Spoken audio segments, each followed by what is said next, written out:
So మనకి చూసుకున్నట్లయితే CM Jaganmohan Reddy గారు అయితే ఈరోజు సిద్ధం సభలకు బ్రేక్ అయితే ఇచ్చి ఈరోజు కీలక ఇక్కడ మనకి సమావేశం అయితే నిర్వహిస్తూ ఉన్నారన్నమాట. మరోవైపున ఈ నెల 26వ తేదీన వైసీపీ మేనిఫెస్టో విడుదలకు సన్నాహాలు చేస్తున్నారు. ఎన్నికల షెడ్యూల్ కూడా విడుదల కావడంతో ఓవైపు ప్రచారం విస్తృతం చేస్తూనే మరోవైపు ఎన్నికల వ్యూహాలను కూడా సిద్ధం చేస్తున్నారు. ముఖ్యంగా గత ఎన్నికల సమయంలో నవరత్నాల పేరుతో ప్రజల్లోకి వెళ్లి ఎన్నికల యుద్ధంలో విజయం సాధించిన వైఎస్ జగన్మోహన్ రెడ్డి ఈసారి మేనిఫెస్టోపై ప్రత్యేకంగా ఫోకస్ పెట్టారని చెప్పేసి తెలుస్తుంది. ఉత్తరాంధ్ర సమగ్ర అభివృద్ధిపై మేనిఫెస్టోలో పొందుపరుస్తున్నారట. వైసీపీ మేనిఫెస్టోను విస్తృతంగా ప్రజలకు తీసుకెళ్లేందుకు ప్రయత్నాలు కూడా చేస్తున్నారు. మరోవైపు రేపు సోషల్ మీడియా వింగ్తో ప్రత్యేక సమావేశం నిర్వహించబోతున్నారు. సోషల్ మీడియా సమావేశం అనంతరం బస్సు యాత్ర తిరిగి ప్రారంభం కాబోతుంది. మనకి విజయనగరం జిల్లాలో రేపు అయితే జరుగుతుందన్నమాట. ఈరోజు జగన్ గారి కీలక మీటింగ్ అయితే స్టార్ట్ అవుతుందన్నమాట.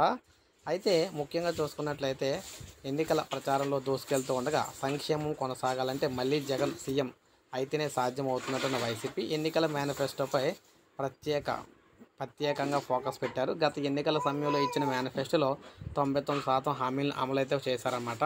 సో ఇప్పుడు ఈ మేనిఫెస్టోలో ముఖ్యంగా చూసుకున్నట్లయితే రుణమాఫీకి సంబంధించి ప్రస్తావన అయితే వస్తుందని చెప్తున్నారు. ఈ రుణమాఫీకి సంబంధించి ప్రస్తావన లేకపోతే ప్రజెంట్ గెలిచే అవకాశాలు అయితే కనిపించట్లేదు. ఎందుకంటే రుణమాఫీ కోసం రైతులందరూ కూడా ఎదురు చూస్తూ ఉన్నారన్నమాట. ముఖ్యంగా బంగారం మీద రుణాలు తీసుకున్న ప్రతి ఒక్కరు కూడా ఎదురు చూస్తూ ఉన్నారు. అందువల్ల ఏంటంటే రుణమాఫీ కోసం ఎదురు చూస్తున్నారు. మనకి విడుదలయ్యే ఈ మేనిఫెస్టోలో రుణమాఫీ ఖచ్చితంగా ఉంటే జగన్ గారు అయితే ఖచ్చితంగా గెలుస్తారన్నమాట.